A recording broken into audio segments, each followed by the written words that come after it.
નમસ્કાર. ચાલો આજે ગુજરાતી ગ્રામરની એક એવી ગૂંચવણને ઉકેલીએ જેમાં મોટાભાગના પરીક્ષાર્થીઓ અટવાય છે. હા, વાત છે વાક્યોના પ્રકારને ઓળખવાની. સાદું, સંયુક્ત કે સંકુલ? ચાલો આજે આ બધું એકદમ ક્લિયર કરી દઈએ. ખરું ને, આ જ છે એ બે શબ્દો જ્યાં બધી ગડબડ થઈ છે. સંયુક્ત કે સંકુલ? બસ આ જ સવાલ પરીક્ષામાં માર્ક્સ કપાવી દે છે. પણ ચિંતા નહીં, આજનો આપણો આખો પ્રયત્ન એ જ છે કે આ કન્ફ્યુઝનને જડમૂળથી કાઢી નાખીએ. એક એવી મેથડ સમજીશું જે પછી ક્યારેય ભૂલાશે નહીં. તો સંયુક્ત અને સંકુલની જટિલ દુનિયામાં જતા પહેલા આપણે એકદમ બેઝિકથી શરૂઆત કરવી પડશે, ખરું ને? અને એ પાયો છે સાદું વાક્ય. આને બરાબર પકડી લીધું ને તો સમજો અડધી લડાઈ તો ત્યાં જ જીતી ગયા. તો આ સાદું વાક્ય છે શું? બહુ સિમ્પલ, એકદમ સાદું. એવું વાક્ય જેમાં બધું એક જ હોય. એક કર્તા એટલે કે કામ કરનાર, એક કર્મ એટલે કે જેના પર કામ થઈ રહ્યું છે, અને એક જ મુખ્ય ક્રિયાપદ. બસ એક વાક્ય, એક જ વિચાર. વાત પૂરી, બીજું કંઈ નહીં. જેમ કે જુઓ, કિશન ટીવી જોવે છે. આનાથી સીધું વાક્ય બીજું શું હોઈ શકે? કિશન છે કર્તા, ટીવી છે કર્મ અને ક્રિયા છે જોવે છે. બધું ફિટ?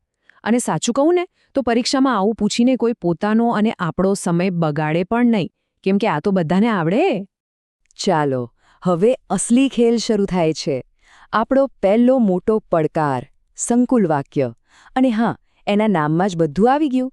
થોડું સંકુલ તો છે જ, પણ આપણે એને સહેલું બનાવી દઈશું. સંકુલ વાક્યને સમજવા માટે બસ એક જ શબ્દ યાદ રાખવાનો છે: આધાર, ડિપેન્ડન્સી. આમાં છે ને એક વાક્ય બોસ જેવું હોય છે, મેન, અને બીજું વાક્ય એના પર આધાર રાખે છે, એના આસિસ્ટન્ટ જેવું, એટલે કે ગૌણ. હવે આસિસ્ટન્ટ બોસ વગર કોઈ નિર્ણય લઈ શકે? ના, બસ એવું જ અહીં છે. ગૌણ વાક્ય મુખ્ય વાક્ય વગર અધૂરું જ લાગે. જુઓ આ ઉદાહરણ: જો મહેનત કરશો તો પરીક્ષામાં પાસ થશો. અહીંયા જો તોની જોડી છે ને, એ જ આખી ગેમ છે. એક શરત મૂકે છે. પરીક્ષામાં પાસ થવાનું પરિણામ શેના પર આધાર રાખે છે?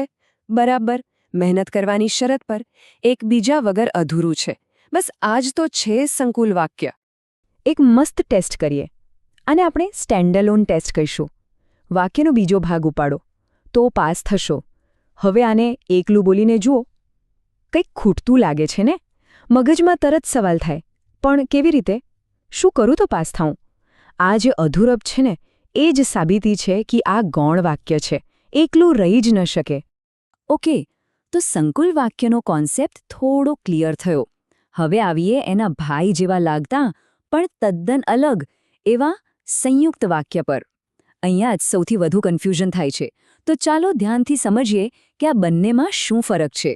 સંકુલમાં કીવર્ડ આધાર હતો, તો અહીંયા સંયુક્તમાં કીવર્ડ છે સ્વતંત્ર, ઇન્ડિપેન્ડન્ટ. અહીં કોઈ બોસ આસિસ્ટન્ટ જેવું નથી હો. અહીં તો બે બરાબરના પાર્ટનર છે. બે એવા વાક્યો જે પોતે એકલા પણ મજબૂત છે, સંપૂર્ણ અર્થ આપે છે. એમને તો બસ એક શબ્દથી, એટલે કે સંયોજકથી જોડી દેવામાં આવે છે.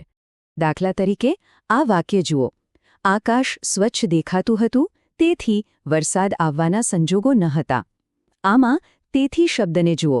એ બે અલગ અલગ પણ એકબીજા સાથે જોડાયેલા વિચારોને ભેગા કરવાનું કામ કરે છે. તો ચાલો આપણો ફેવરેટ સ્ટેન્ડઅલોન ટેસ્ટ અહીં પણ કરી જોઈએ. બીજું વાક્ય લો: વરસાદ આવવાના સંજોગો ન હતા. શું આ વાક્ય એકલું ઊભું રહી શકે છે? હા, બિલકુલ. એ પોતાનો પૂરો અર્થ આપે છે. એવી જ રીતે પહેલું વાક્ય આકાશ સ્વચ્છ દેખાતું હતું પણ એકદમ કમ્પ્લીટ છે. જોયું? બંને વાક્યો સ્વતંત્ર છે. આ જ સંયુક્ત વાક્યની ખરી ઓળખ છે. તો આખી વાતનો સાર શું નીકળ્યો? એકદમ સિમ્પલ. સંકુલ વાક્ય એટલે એકબીજા પર આધારિત સંબંધ, એક મુખ્ય અને બીજું એના પર નભતું ગૌણ. જ્યારે સંયુક્ત વાક્ય એટલે બે સ્વતંત્ર મિત્રોની ભાગીદારી. બંને પોતપોતાની રીતે પૂરા છે, બસ સાથે મળીને ચાલે છે. આટલો ફરક મગજમાં બેસાડી દીધો એટલે કામ થઈ ગયું. સારું, થિયરી તો બધી સમજાઈ ગઈ, પણ પરીક્ષામાં તો ટાઈમ ઓછો હોય, ત્યાં ફટાફટ કેવી રીતે ઓળખવું? એના માટે આપણી પાસે છે એક જોરદાર ટૂલ કિટ. આ ટૂલકિટ એટલે અમુક ખાસ શબ્દો, એટલે કે સંયોજકો, જે આપણને તરત જ સાચો જવાબ બતાવી દેશે. આ સ્લાઇડ પર ખાસ ધ્યાન આપજો. ખરેખર તો આનો સ્ક્રીનશોટ લઈ લેવા જેવો છે. આ શબ્દો જ મોટાભાગનું કામ આસાન કરી દેશે. જુઓ, જ્યાં પણ જોતો, જ્યારે ત્યારે, જે તે જેવી જોડી દેખાય, આંખ બંધ કરીને સમજી લેવાનું કે એ સંકુલ વાક્ય છે. અને જ્યાં પણ, અને, તેથી, કારણ કે જેવા સિંગલ કનેક્ટર દેખાય તો એ છે સંયુક્ત વાક્ય. ચાલો હવે આપણી ટૂલકિટનો લાઈવ ડેમો જોઈએ. વાક્ય છે, જે ખાડો ખોદે તે પડે. પકડાયો શબ્દ? હા, જે તેની જોડી. તરત જ લાઈટ થવી જોઈએ કે અહીં એક શરત છે. પડશે કોણ? જે ખાડો ખોદશે તે. એક ક્રિયા બીજી પર આધારિત છે. તો આ કયું વાક્ય થયું? એકદમ સાચું, સંકુલ વાક્ય. હવે સંયુક્ત વાક્યનું ઉદાહરણ જોઈએ.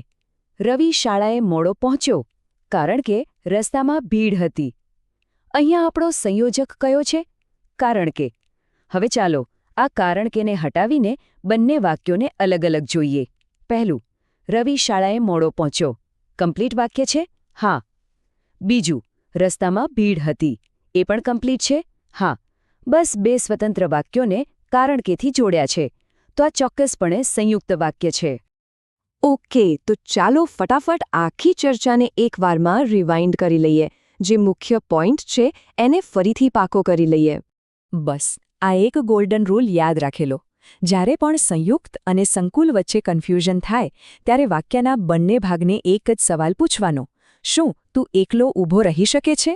જો જવાબ ના આવે, મતલબ કે એ આધાર રાખે છે, તો એ છે સંકુલ.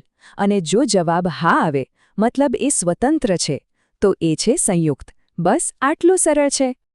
તો હવે આટલી સ્પષ્ટતા પછી વિચારો, શું હવે ગ્રામરના પ્રશ્નો અઘરા લાગશે? કે પછી એક મજાની પઝલ જેવા લાગશે, જેને સોલ્વ કરવાની એક અલગ જ મજા છે? મને લાગે છે કે આ નવી સમજ સાથે હવે પછી જ્યારે પણ આવો પ્રશ્ન સામે આવશે ત્યારે ડર નહીં, પણ એક આત્મવિશ્વાસ જરૂર આવશે.